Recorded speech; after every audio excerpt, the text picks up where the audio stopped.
This is Scott the Fix-It Guy, and we're talking about getting your dryer to work better. So we're trying to get people not to use this type of product, these anti-static sheets.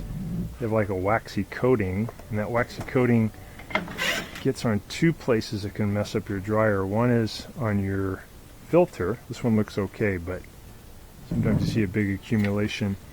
And the other, though, is on the moisture sensor. I'm going to clean it here on this model. These two metal things in the back are the moisture sensor. Sometimes they're actually right here, and some models don't really even utilize it, but these get covered in that waxy coating, and they can't sense any longer the moisture. You can use alcohol to clean it off. I'm using abrasion.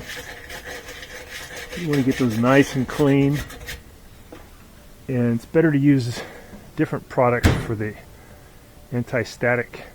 They're kind of like tennis balls, and they don't ruin your dryer.